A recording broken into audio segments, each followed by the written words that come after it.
This is the Danger Close podcast, Beyond the Books with me, Jack Carr.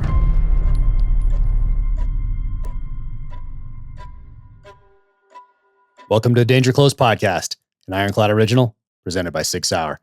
My guest today is my friend Kyle Mills. Kyle is the #1 New York Times bestselling author of Vince Flynn's Mitch Rapp series, but he was already an author before that of 14 other novels before taking over the Mitch Rapp series. He's an awesome guy. We had a great conversation, and I hope you enjoy his latest novel, which comes out on September 14th. If you like our conversation, be sure to leave a 5-star rating and review to help counter some of those big tech algorithms. And now, without further ado, Kyle Mills. Yeah, so in Spain, what time do they go to dinner there? Aren't they going to dinner like 10 o'clock? Or are you in lockdown? What's happening? What's happening out there? No, it's good. All the lockdown's done. Yeah, it's been hot. Like I think it's cooled down today, but it's been over 110. So wow. That makes it even worse. And the sun doesn't go down here until like after 9.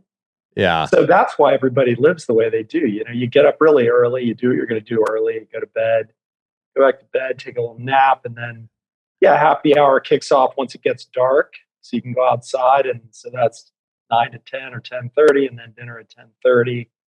In bed. Not too shabby. Not too shabby. I love Spain. I haven't been there, in a long time, other than landing at an airfield there on the way back from an Iraq deployment. But traveling around Europe back in the day, I loved Spain. I mean, there's so much. Just the topography is so just diverse, and it's a lot bigger than people think. If they're initially just going to one of the main cities, Madrid or Barcelona or something, but what a beautiful place to spend some time. And I want to get there, like how you ended up there, why I'm talking to you in Spain right now. But first off, congratulations on this right here. So is this book the 7th book you've done in the series, in the Mitch Rapp series? Yes, I think it is. 7th book. Is it the 7th Absolutely book? Incredible. Amazing. And I want to get to this because it's fantastic, just like everything that you do is. But for those who don't know you, I want to go back a little bit. I want to go back a little bit to growing up as an FBI brat, and what that was like, and when you decided you wanted to write, which I think was a little later on, if I'm not mistaken. But what was that like growing up as an FBI kid? It was fun. I mean, it's not quite as hard, I think, as being an Army brat, because you don't have to move around quite so much. At least I did. You moved a little bit though, right? Yeah, we did. But I kind of grew up in Oregon and then back to DC. And then my father got stationed in London, became the legal attaché to the United Kingdom. And so, just like really fascinating people. Military people, CIA, FBI, the DEA guys. And so you always got to hang out with them, and then you got to, just bang around and listen to all these stories and things like that. So it was really interesting, and I think obviously it kind of informed everything that I did with my writing career. At some point in there, you meet Tom Clancy along the way. At what point was that? It was kind of a strange situation. So Tom was writing, I guess it would have been his 2nd book, and the legal attaché to the United Kingdom was going to be a main character in it, a major character in it. And so he wasn't really super famous at this point. I mean, Hunt for Red October had done well and everything, but, he's a one book. He'd written one book at that point. So being Tom, he still worked at the insurance agency at this point. He wanted to talk personally to the legal attaché. So he called my father and said, if I flew to London, would you meet with me? And my dad was like, there's some guy who writes about submarines. How did you get your dad's number? Like, could you call the FBI and say, hey, I want to talk to this guy? Like, how does that work? FBI, or if you called the embassy. And they put him through, I guess, to one of my dad's assistants. And he said, my dad's always been a huge thriller fan. He probably read the book. And so Tom flew over, and I remember my father had called home and said, I was this like insurance guy who writes books, and he seems like he doesn't know anybody in town or anything. So do you mind if can we just make him dinner? So he came to dinner, And I had never heard of him. So, how old are you at this point? Oh, I was probably 19 or something. Okay. And yeah, he was a super interesting guy. Like, it was an incredible intellect and grasp of geopolitics and the military and all this stuff. He's super impressive. And then my father's name was Daryl Mills, and he became Dan Murray in the books. Later, I think he eventually became director of the series. That's awesome. I did not know that. Yeah. That's amazing. Yeah, and then and they had kind of a lifelong friendship after that. Amazing. Kyle, if you were 19 when Tom Clancy is working on Red Storm Rising, you are aging quite well, my friend. It must be all the siestas in Spain. I don't know, something. Must be. Yeah, something going between Jackson Hole and Spain. Not a bad gig. It's my Barbara Walters soft filter I've got on this thing. It's fantastic. I need to talk to my people about getting one of those. But that's amazing. You get to meet Tom Clancy, and then later you go to college, and something happens with Pan Am 103. Obviously Lockerbie, Scotland, and you're in college at the time. You're just graduating. Right. Happened on my graduation dinner night.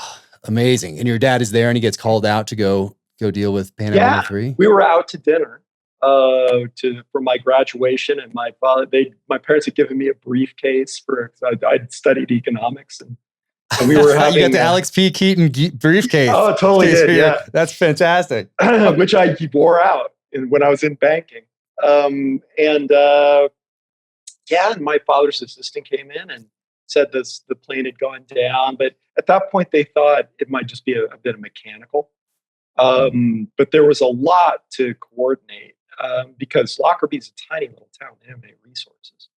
So it started to look, actually, I think during the dinner, that maybe it was not a mechanical. And so, my father finished dinner and off he went, and he moved to Lockerbie for months, as I recall. And coordinated the FBI's efforts there, and coordinated helped try to bring in resources, because obviously he was really connected to the top people at MI5 and Scotland Yard and all those people that Lockerbie, the people, whatever, would you be the sheriff of Lockerbie? Would not be. So helped, everybody was kind of working together with the British and the Americans and other European authorities to try to get that cleaned up. But it was, it was a mess. There were people and debris strewn. No, the story of that investigation is so amazing. There's a book, I have it on the shelf here. I think it's called Lockerbie. I have to go find it again, but it's an incredible book on the investigation, and everybody that you talk to who was involved in that. I mean, it affected them so deeply and so personally, as they devoted their time, energy, effort, and their lives to figuring that out for the longest time. And the backstory on that, and then the future of, it was just the whole thing is absolutely, it's devastating, and it's an incredible story, obviously. And then of course there's the link later to Mitch Rapp, to the character, and what event obviously that makes him who he is in the stories. So what a crazy connection. And now it's easy to date him too, because he and I are exactly the same age. You're like graduating from college. During Pan Am 103. Of course, I don't age him, so he's aging a little more gracefully than I do. But that's right. That's a good one. I think I'm going to do the same thing. Of course, you got to think about that with a series character. What you're going to do if you're going to go like a Gabriel Allon type thing, and you're going to age in real time essentially, or like Daniel Silva does, or if you're going to do like Bob Lee Swagger, same thing. Like he's getting up there with Stephen Hunter's character, or if you're going to age slowly, maybe like some do. I think I'm going to go slowly, and I think James Bond. I think that he's been 42, I think, since the 60s, or since the 50s. Yeah. It's hard, if you want to, I think you're going to find the same thing, everybody does. And that's, you want to grow the character. And so if you age them slowly, they can change, they can get old, their knees can hurt, they can get married, they can, have kids and all that stuff. And I think that's probably pretty workable, because my situation, though, I kind of said, I don't think I'll age the character. And if decisions are made down the line, that somebody else maybe takes over and wants to do that, they certainly can. But for me, when Vince died, Mitch stopped aging. I like that. I like that you did that, and I think the readers go along with that. They can suspend that bit of disbelief for a series like this that maybe they wouldn't for another character that they're not so connected to. But Yeah. I think I think it's yeah. I love that you've done that, and you can still so well. Yeah, and you can still age a character emotionally. I mean, the Mitch Rapp of today is not the same Mitch Rapp I inherited because stuff has happened to him. So. Right. Yeah. That's an important part of it, I think, is that because we're all on these lifelong journeys, and if your character remains exactly the same every book, like then that reader is not going along on that journey with the character with just something that stays stagnant, essentially, emotionally, physically, whatever it might be. So I think the character has to develop over time. That's how I feel about it anyway, because I'm developing, hopefully for the better. I hope I take this experience and apply it going forward as wisdom, and I like to do that for the characters as well. Of course, you can use it the other way for supporting characters, for someone who doesn't. It's maybe a bad guy that can't learn from his experience or whatever. So anyway, you can play with it. I love it's one thing. And even your character, the way I saw Mitch is when I inherited him, he'd gotten a lot worse. He'd gotten better, but then his wife was killed. And he got worse. I mean, he'd become pretty angry at that point. Yeah. And then I thought, I'm going to pull him out of that abyss. I think he'd sort of hit rock bottom to me in The Survivor. And then I thought, well, I'm going to give him a little bit of happiness, and we'll see if he can have see what he could do with that. Yeah. I didn't want him shooting himself, Yeah, I know. Seriously, it's something you have to think about. And so I didn't know. So right before this, I wanted to just jump online and I wanted to count how many books that you had before you took over the series. And as I was doing that, I found out that you were a PJ O'Rourke fan, Holidays in Hell, which is one of my favorites. I think I read it maybe sophomore, junior year in high school or something like that. And then I've read a few more of his over the years.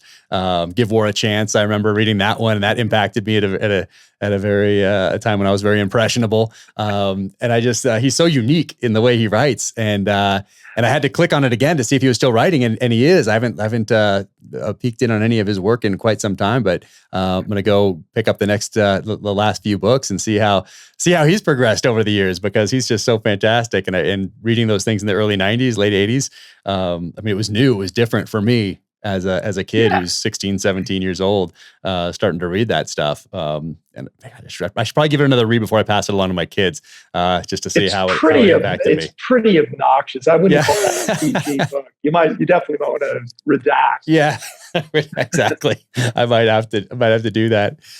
So after college, you don't think you're going to be a writer after college. You think you're going to go into banking, and you're going to kind of do a quote unquote normal-ish type of a thing. So why did you want to do that? What drove you into banking? And then what pulled you out of it? Not that it's a horrible place to be, but it's it's kind of, the 80s when I graduated, I guess would have been, like 89 or something. Yeah.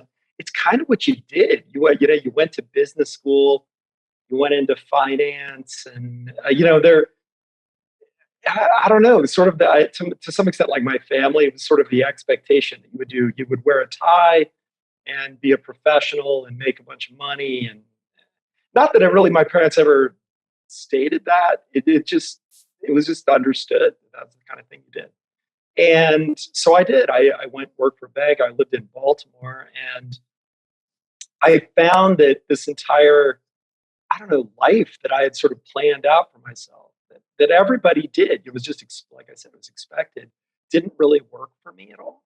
And I didn't realize, but all my friends were really different than the banking people. They were a lot of artists and kind of free spirits and athletes and things like that. And so I had gotten really obsessed with rock climbing in my early years, and I decided I was. What got you into that, by the way? Because you're on the East Coast. You go to what? You go to like Royal Gorge or something like that. Well, yeah. I went to West Virginia the first time I did it, but it's something I'd been thinking about forever since I had read an article in, I don't know, some magazine that my roommate had in college. This big think piece about, Yosemite and the guys that climb there, men and women, I guess, that could climb there. And I just thought it was the most incredible subculture and all this adventure. And they traveled the world seeing these amazing places, and it was incredibly challenging. And so I went and drove to West Virginia to sort of take climbing lessons from this guide, and loved it, and kind of became more obsessed with it, and ended up moving to Jackson Hole, Wyoming to pursue it. And actually also went to work for a bank there. But there I met, Jackson Hole, it just has the most incredible people who have no boundaries at all in their lives. So that, I think, indirectly was the thing that made me think, it'd be really interesting to write a book, because all my friends, did all these crazy things. They never, particularly if you're a banker, it's the 90s, I think people put limitations on themselves, right? Because it's the way it is and nobody ever questions, why is it that way? And so an interesting example of that is when I first got there, I was a pretty good climber. So I made friends with a number of professional climbers and we would climb together. We would climb roughly the same level. And one of them one day calls me. I'd only known him for a few weeks. He later became one of my best friends. And he said, hey, I'm going to Thailand for, I don't know, a few 6 months or something. Why don't you come with me? And I when are you leaving? He said, all right, next week. And I said, well, I can't do that. I have a job. And he said, well, why don't you quit? I'm like, well, you can't quit your job. He's like, well, I have a house there.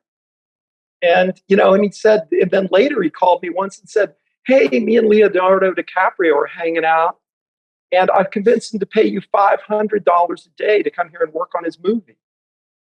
And I'm like, well, I can't do that. I've got this. And then later I always thought, I easily could have. I could have called and said, I quit. Oh, so you didn't do it. You didn't do it. Didn't make the move yet. No. And so I guess the book was a little bit of a baby step in the direction of, you can do what you want. It's your imagination is limiting you.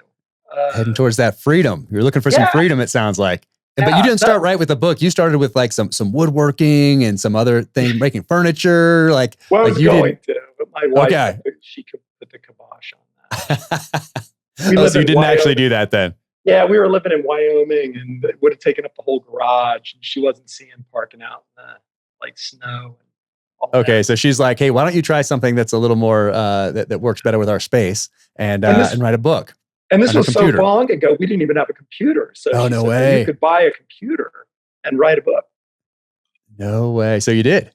Yeah, I did, but it seemed like a stupid idea. But then I realized, I'm not doing it for a living, but it's cool because, it's creative, and I didn't do creative stuff. I was a banker and I was a rock climber. So I thought it'll be fun, and I'll learn some new stuff, and that'll be the end of it. My mom will read it, whatever.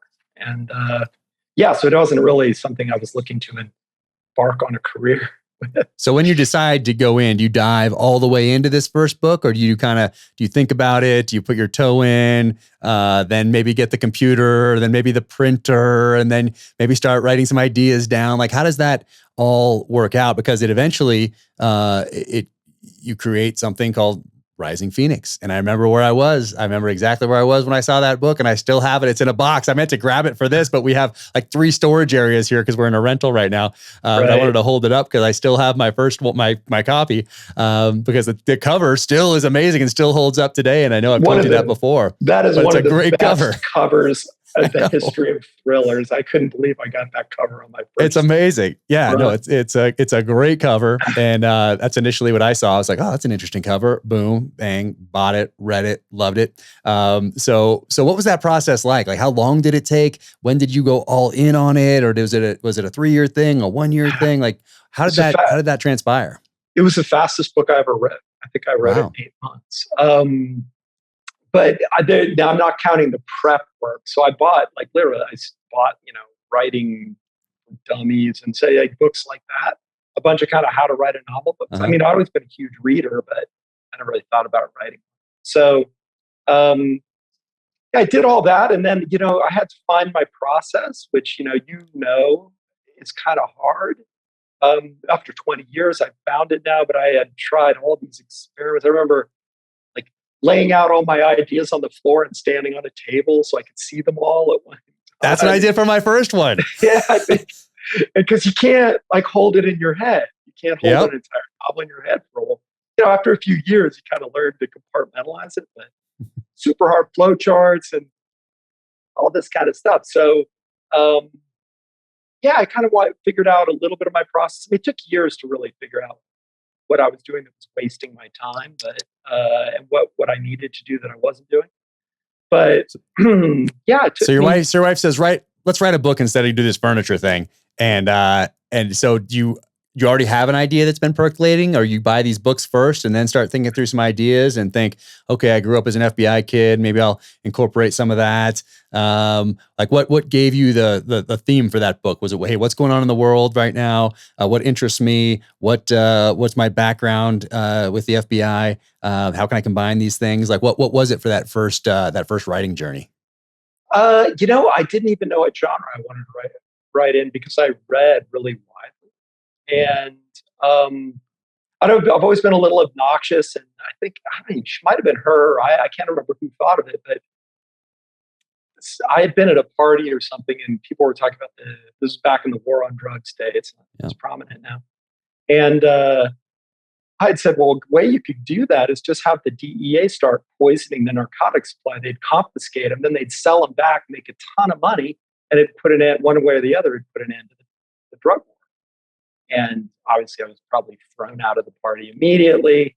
And I never really thought about it that much again. But then I thought, well, that would be a really interesting idea for a book. And I have all those contacts at the DEA and the FBI to figure out how things would play out. Plus, for me, I like having that grand idea because I'm not just like the most violently creative guy in the world. I don't just like amazing ideas that they constantly pop into my head. So for me, it's easier to say, if this happened, what would then happen?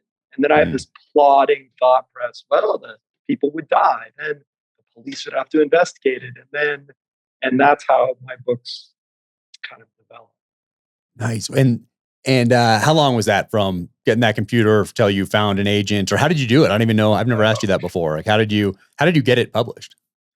Yeah. So I, back then you just mailed stuff to people. And so I finished it and I thought, I think it turned out pretty good. And my dad really liked it. He's pretty critical of me. So I thought maybe I should try to get it published. It'd be fun. It wasn't fun, everybody, so I sent out, a million of those things. I was probably 100 and got all these no's and no one would even read it. Nobody even, because back then you didn't send the book, you just sent out this letter, a query letter. It's probably the same, but you do it on electronically now. Yeah. People were just stamp it as no and send it back. And I thought, God, I'd just like to get somebody to read it. And just to tell me it's terrible, even it doesn't really matter. And I actually had an agent on the hook. He had read some of the pages and he wanted more and all this. But my father had given, it's horrifying, he'd given the manuscript to Tom Clancy. So, because Tom was overstaying at their house and my dad had the manuscript, I had sent it to him and he's like, here, Tom, why don't you take it, read it? And I thought, oh my God, you did not even do that. Hey, bold moves, bold adjustments, we call it in when you're adjusting your scope in sniper school. I was horrified that he would read this thing. I consider Tom, I still do the greatest thriller writer of all time. And I'm like, I was just, oh my God. And then he lost it. So he's moved to Baltimore and lost it. And I thought, thank God. And then unbeknownst to me, it's just like a year later, like I said, later I got a guy on the hook, but I hadn't done anything with it. And I got a call from some New York agent at work. And he said, hey, Kyle, I just read your book. I'm Tom Clancy's agent. I think the book's amazing. I'm going to sign you and we're going to get you a big deal. And then he kind of like hung up. Wow. And I sort of thought it was a joke. And I called my dad. He's like, oh my God, Tom's so excited. He called me like yesterday, but I said I couldn't call you. So the agent called, but he's like, he's so excited that he loved this book. And then I signed a 2-book deal, which I did not want to do because I didn't know if I had another book in me. But it turned out I did. It was very fun. Turned out you had a few more than that. A few more than that. Tom told me, oh yeah, anybody can write 1 book, but 2's really hard. Right. I keep hearing that too. Yeah. But once you get past 2, it's smooth sailing. I think you can do 100. I'm going to keep that in mind later today as I'm working away on 5. Exactly. Yeah. But no, seriously, it is. And that was my experience. 2 was the most miserable. The second was the most miserable year I've ever had in my life. Interesting. I tried to quit and they wouldn't let me quit. I tried to give the money back. Wow.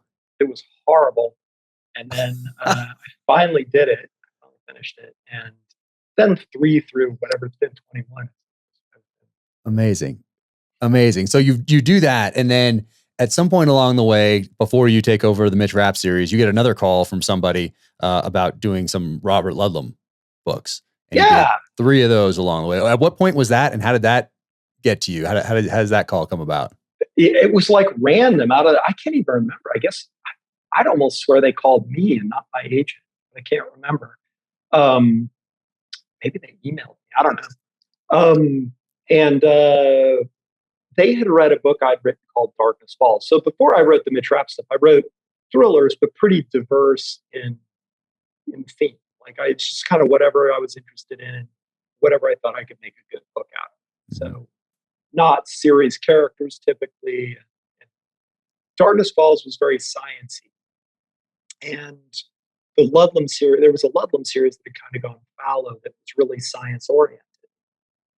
And the lead character was a microbiologist, an army microbiologist. And they asked me, they had read that book and they said, we'd love you to do some, kind of resurrect this series. Mm-hmm. And I initially said no, because it just seemed like a weird thing to do. Huh. But yeah, the series was cool. And it was almost like I could do stuff that was even more sciencey than my brand maybe would allow. Got it. And I had ideas. Like I'd always wanted to write a zombie book. And I thought, I think I could write a zombie book for these guys and they wouldn't notice. And so I did. That was the first one I did for them. It was a total zombie book. And they loved it. Nice. And it did, and people seem to really like those. Because they're some of my favorite books, that I've read actually, or that I've written. I wrote for them because I thought, kidding. Yeah, that I could explore some really interesting kind of technological themes, and with technology moving as fast as it does, I could get pretty geeky on it. I'm kind of a science geek anyway. Whereas for my series, or particularly for Mitch Rapp, you wouldn't want to do too deep dive into the nitty gritties of whatever, and artificial intelligence or something. Parasites. Yeah, no, that's amazing. So you're at like book 14 or so when you get a call from somebody else. You get a call. Was it Emily Bessler that called you, or did they call your agent, or how did you end up with this such an iconic character, Mitch Rapp, and being entrusted with that for a fan base that is obviously very engaged with that character and loves him, loves the series. How did you end up getting that call? How does that happen? Well, I guess my agent was having, this is after Vince passed away, lunch with Vince's agent. And I don't know if they were sure if they were going to continue the series at that point. And I think my agent, what did he tell me? He said, if you decide to continue the series, I can solve all your problems. And the guy that sounds like agent talk right there. Yeah, totally. That sounds like an agent lunch in New York for sure. And he said, well, how? And he said, Kyle Mills. And the guy, and I guess he said, oh yeah, okay. Well, let's think about it. So they decided to continue it, I guess. And I wasn't obviously involved in any of these machinations. And they asked me to kind of give them some ideas about what I would do with it, which is hard. I'd read those books, but I'd read them over the course of 15 years or something, and not necessarily in order and all that. So I went back and I had read his last book, The Last Man, but it had been a while ago. So I reread that. Well, before we get to that one though, like what happens with that? Like you get a call from your agent and they're like, "Hey, are you sitting down?" Or like, how did that work? I mean, it's such a huge series to take over, such a responsibility, especially for someone who's read the books and is aware of that fan base and that storyline. Like, did you just get a call and how did that happen? Yeah, and I mean, my agent called and he said, "Would you be interested in doing something like this?" And I honestly wasn't sure. So for all the reasons you just stated, I mean, it's a big universe to take on. It's a super iconic character that has to be captured. I mean, those books aren't about creating great plots. They're about that character. And so you'd be better off like writing capturing that character and having him do nothing for 450 pages than not capturing him and having to do like writing the best book ever. Right. Right. And so I said, I need to go back and read the last book. I need to kind of review the series as a whole. Give me a few weeks. And then, if I think it's something I can do credibly, because, I don't want to infuriate tens of millions of people, or make myself look like an idiot, then maybe I'll talk to this agent or send them some sort of treatment about like where I think it would go. So, I did. I thought, I kind of thought about it and thought, I think I can do this credibly. I'd been a fan for so long, so I understood. My understanding of the character was deep. I mean, it's not everybody's understanding of the character, but I felt I understood that character probably better than any character I'd ever written because there are so many books about him. So I kind of said where I would go with it. Vince had not left it in a very easy place.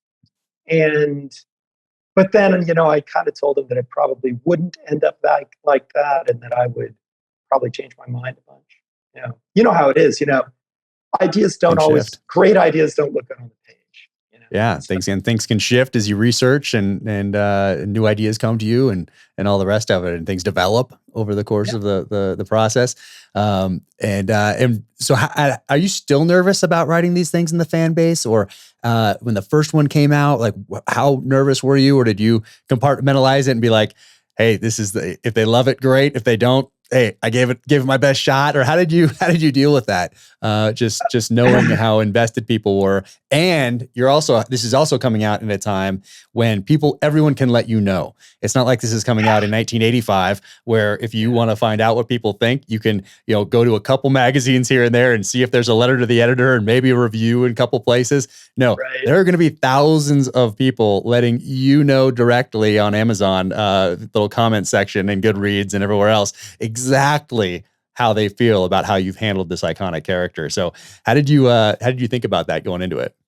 When I finished that first book, I thought it was my best effort. I spent a lot of time on the book. I went through and reread the entire series before I started it. I tried to really emulate his style every way I could. And I was proud of it. But that didn't mean anybody's going to like it, just because I liked it. So I was really nervous and kind of willing to step down if everybody hated it. The one thing that was good though is, and I didn't know how this was going to go, was everybody seemed to be rooting for me, and I thought there was a possibility. I remember telling my wife, like, everybody could be rooting against me, right? Yeah. We don't want the series continued. They think I'm trying to usurp, Vince and take on his series. So I got a ton of email from people that are like, "Hey, some of them were my fans. Some of them actually picked up my books to see what I did." Mm-hmm. And they were like, we want this series continued so badly. We've lost Vince. We don't want to lose Mitch. And we really want this book to be great. And was a terrific, pool to throw that book into, as opposed to we want to hate it and we want to hate you. Yeah. And the book was obviously there were haters, but overwhelmingly it was really, really well received. Oh yeah. No, you did a fantastic job. Cause I'm one of those people. I'm one of those people that's a huge fan, read them all. And just so saddened by Vince's passing, and then finding out that, hey, the series is going to continue. Amazing. And so I was one of those guys that was rooting for you. And I think that's what I saw from my side, is that most everybody is rooting for you to succeed. And that's, I think that's something that gets lost in this age of social media, where it's so easy to look at other people's comments about things, and everything's so negative, and it's just it's a horrible time, and then for that sort of a thing. But for whatever reason, everything around you and taking on this series was, from my perspective anyway, was positive, and everybody was rooting for you. And then you exceed expectations when that thing hits, and and you've done it every book since. So just an incredible job, which is a testament to you as an author, and then how much time, energy, effort, and thought you put into the series and moving it forward, knowing what a responsibility that was. And you've exceeded expectations at every turn, to include this one. I don't even want to talk about it too much because it's so great. I don't want to give anything away, especially near the end. So yeah, this one is fantastic, and absolutely love it. Cover is great. We share the same editor, publisher, publicist now, which is fantastic, which is so much fun to get to know you over the last few years. And no, absolutely love that. And I think you would have made, I'm trying to picture you as a banker today. Like, I'm trying to sitting behind a desk somewhere, and I can't do it. Like, it's so hard because I only know you in this stage of life. So I picture you as miserable, though, in a suit with that graduation gift briefcase sitting there, all dinged up over the last 30 some years, next to your desk, just dreaming about being on a mountain somewhere. So it's hard for me to visualize you doing anything else. Yeah, it is now for me too. But I don't know if you went through that whole, what do they call it? Have you ever seen the name, like, Imposter Syndrome? And like, I wrote that book, Rising Phoenix, and it became a national bestseller. And then everybody's, thinks you're a writer. And I kept thinking, oh my God, I'm just faking all this. I wrote a book, I don't know anything about writing. And people would ask you, and they'd want you to speak and everything. Yeah. And it was hard. It took me like 5 books before I thought, no, I think I do know something about this. I am a writer. That's funny. Yeah, I think it was a little different for me, because from a very young age, I always thought of myself as a writer, as an author, as a special operator, because I wanted to do these things so early. And you don't know any better when you're 7, 8, 9, 10, 11 years old. Like, it's just normal. Like, yeah, I want to be an astronaut, that sort of a thing. It's like, I want to be a Navy SEAL, and I'm going to write these books. I'm already, like, in my head, I'm already a SEAL, and I'm already a #1 New York Times bestselling author. So I never had to grapple with that part of it. I think because I wanted to do it so young. And because at that young age, I put effort into training to be a SEAL, studying warfare, and reading all these guys growing up, reading all the Clancys and Nelson DeMilles and David Morrells and AJ Quinnells and JC Pollocks and Mark Oldens and all those guys that were a huge part of my childhood, just in the pages of those books. So I never really had to grapple with that, but I understand it, because you see it not just in writing, you see it in other things, leadership a lot of times, companies, military, someone is promoted and they feel that. So I've certainly read about that syndrome, but you have nothing to worry about, because you have crushed everything that you've ever done. And I think, did you meet Vince once? Is that in passing? Did you meet him somewhere? I think we might have met in passing, but not really. He blurbed one of my books. Yeah. And I think at a conference we might have met, but honestly, it was so long ago, and he would have been, we were both just starting out. It was before he was, really famous. But yeah, it's, I wish I could have gotten together with him before he passed away, and seen, talk to him a little bit about particularly some of the things that I was confused about in the books, that I kind of had to figure out on my own. So hopefully I got him right. Yeah, no, you've crushed it. I was fortunate enough to get to spend a little time with him at SHOT Show, and I forget the year in Vegas. He was signing books there, and I think it was 2009. I might be off by a year on either side, but it's an industry show in Vegas for guns and weapons and military stuff. And he was signing books, and I waited till the very last second, waited till everybody was gone, and they shut down this show. And it's huge. It's in the Sands Convention Center, so it's gigantic. And when you shut down the show, it's like takes 45 minutes to an hour to get out of this place.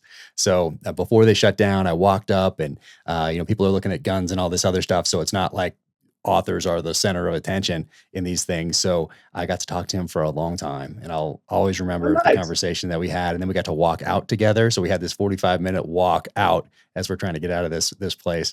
And I regret not getting a picture, because it was right before I didn't think I had an iPhone at the time. I think I still had a BlackBerry, and it might have had a camera. I don't even remember, but it was before everybody's taking pictures of everything. It was before that time, before the Instagram days and all that sort of a thing. So I regret that I didn't get a picture, and I did not tell him that I wanted to be a writer.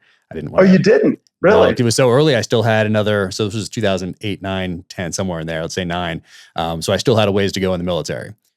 So I didn't tell him that, and I just kind of wanted to talk to him about the books and all the rest of it and what's going on in the world and all that stuff. So I didn't tell him I wanted to be an author, and I didn't get a picture, but I'll always remember talking to him and walking out of that show and how he treated me. And it was just, it was very special. So very, very cool. But the series could not be in better hands, with you. Cool, so yeah, no, you've done an amazing job.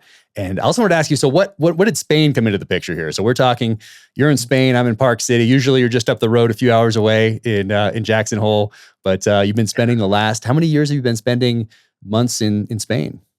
Well, the theory is that I spend a year here and a year in Jackson. So that got a little waylaid by COVID.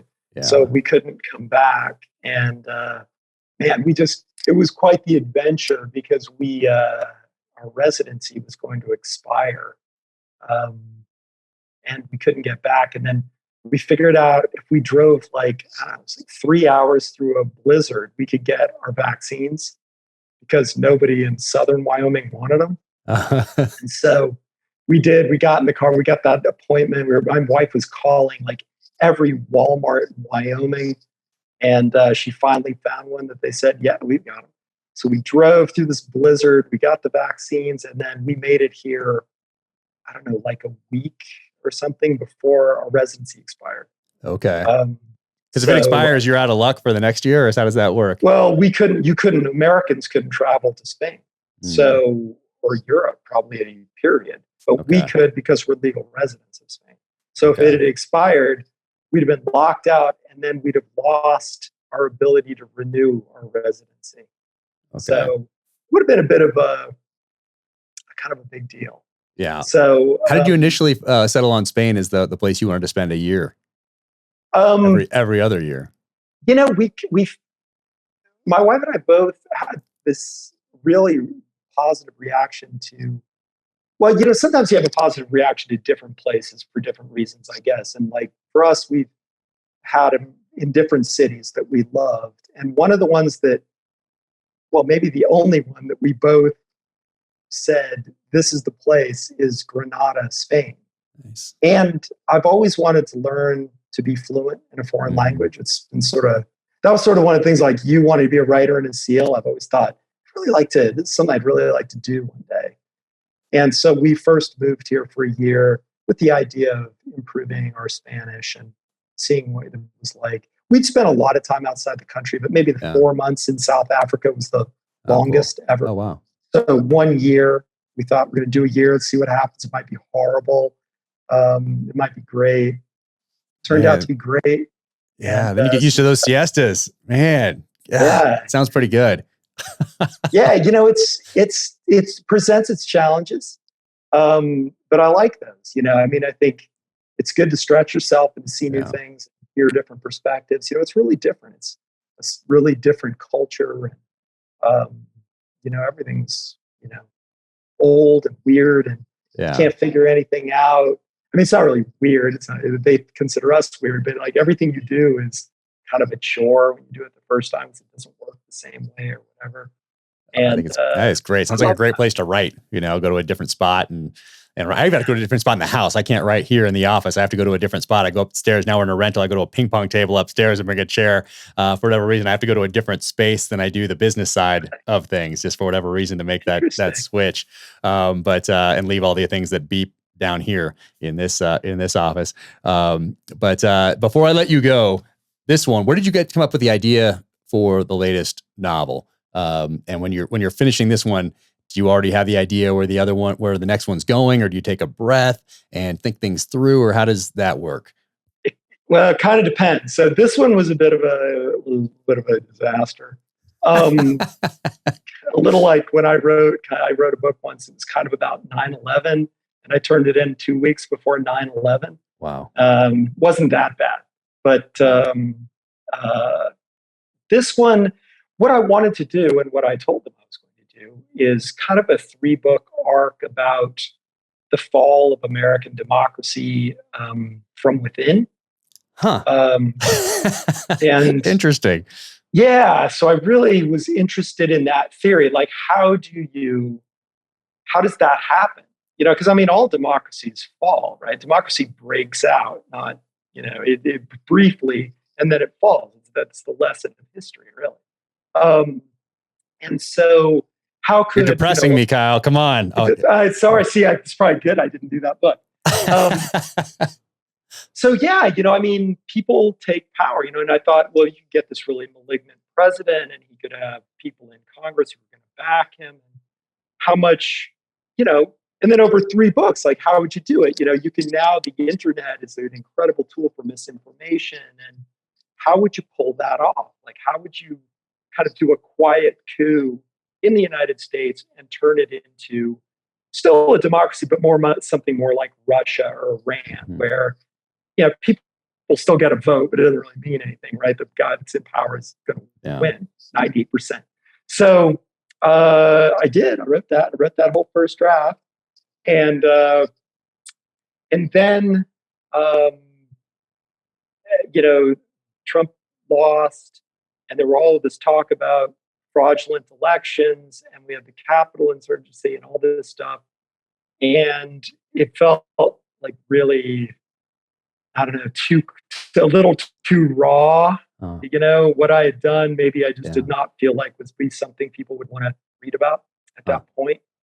So, it's still to some extent about this malignant president, the fact that Mitch has always worked for presidents that have liked and admired him, and this president does not like him at all, and feels threatened by both him and Irene Kennedy, and is very autocratic. So it still has those elements in it, but it doesn't have this sort of beginning of this long arc toward a liberal democracy. So unfortunate. I was super interested in writing that book and doing the research for it, but I don't think it would work. Yeah, I don't know. We're some things are pretty timely, do work, and others, you never know. But I think anything you write is going to be fantastic. You've proven that time and time again.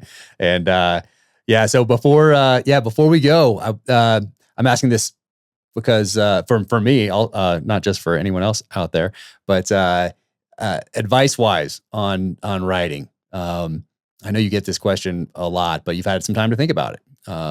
And you have a track record of success that suggests you might have a little bit of wisdom to pass on to the rest of us.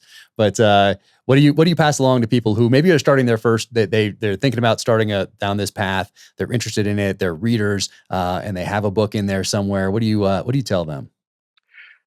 I think the biggest piece of advice is finish it. So what I find is that a lot of first-time writers keep changing their mind, and they go back and they think they come up with a better idea, or they want to polish it. And what they end up doing is spending 10 years not writing a novel. Don't mistake writing a novel with editing a novel. You can always fix it later, but finish it first. I do that all the time where I write a chapter, and 3 days later, I think that chapter sucked. Everything about it sucked. I never go back. You never go back. I've read, you've told me that before, and I've tried to take your advice, and I haven't taken your advice yet because I have to get to a certain point where I don't think like that, because I'm like, I can't waste bandwidth thinking about that chapter 4 that I can't get out of my head because I'm concentrating on chapter 5, 6, 7, or 8 or whatever it is. So I go back and I know I shouldn't do this because almost every author says don't edit as you go. And I can't help myself. I go back and I think this adds a ton of time to what I'm doing, but I get it to a point, not where it's the finished product, not where it's something I am 100% happy with, but to a point where I'm 100% happy with moving forward into the next chapter. If that makes sense. If it's keeping you up at night, that's bad. But then have you ever done that and thought, oh crap, I'm going to throw that whole section of the book out? I haven't had that luxury yet, just because there's so much going on with 3 kids, dog, insanity in the other room. I hope to get to that point someday where I have that luxury to be able to just take whole sections out or chapters. But right now, every single word counts with everything that's going on. But I think that is wise advice, because otherwise you can spend your whole life just editing and changing and overthinking and undermining essentially the process of getting where you want to go. So I think that's the best advice out there is to sit down, to finish it, get it done, then go back and then get it to a place where it's not perfect, but it's as good as you can get it without some maybe professional help or sending it out to some friends for some feedback or whatever it might be. But don't spend 40 years getting there. Is the thing I tell people. Like, if you spend 40 years on it, it might get better, but it might get better by a degree. So get it to that point where you're like, this is pretty darn good. And then after finding that agent, then start editing, then get to, all that sort of a thing. So that's kind of how I look at it. Yeah. I mean, there's definitely a law of diminishing returns somewhere in there. That's it. It's, it's hard. It's hard to finish a novel. I still get that panic feeling sometimes of, oh my God, it's impossible. If you ever think about it, I still can't think about a novel as one thing. It's better to think of it as a chapter at a time. Like, okay, there are going to be 55 chapters, and I did 1/55 of it today. If I just do that 55 more times, it'll be done. That's it. But, Kyle, you would have made a great SEAL, because going through Hell Week or SEAL training in general, people that are like, oh my gosh, this is horrible. And let's just take Hell Week as an example. On Sunday evening, they're like, I cannot make it to Friday. I cannot deal with this till I get to Friday. But most people that are like, hey, I can make it, I thought, to the next evolution. Like, I can make it through surf torture here and I can get to the obstacle course. Some people were like, you know what? I can get to that next meal. Most people went meal by meal. I went evolution by evolution.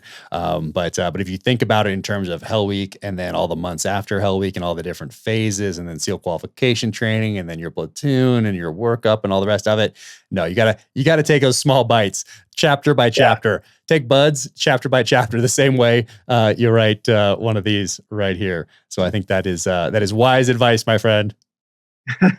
Hopefully, it works. It works with everything. So I think so. Eat the elephant with a spoon. That's it. Yeah, one bite at a time.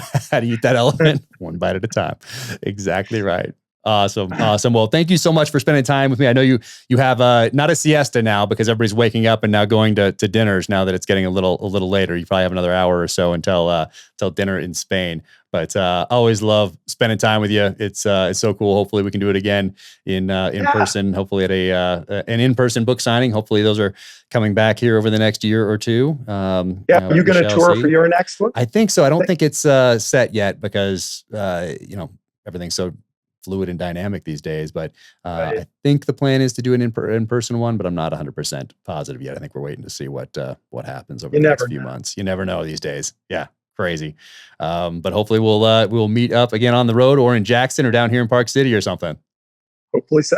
We're in Spain. I know. Gosh, I need to get back there. I love Spain. I want to spend some serious time there, like I said, because that was my takeaway from being there all those years ago. And I ran with the Bulls on my 21st birthday in Barcelona. Yeah. So you survived. I made it. Yeah, I made it all the way down to that stadium where you run through the streets and then you get to that. I didn't know about that. I just thought you ran through the streets because back then there's no internet. You can't look these things up. Oh, right. So all I knew was the running through the street part. I didn't know that you eventually went down and things bottlenecked into this stadium. And then you come up and they let fresh Bulls go and throwing people right and left.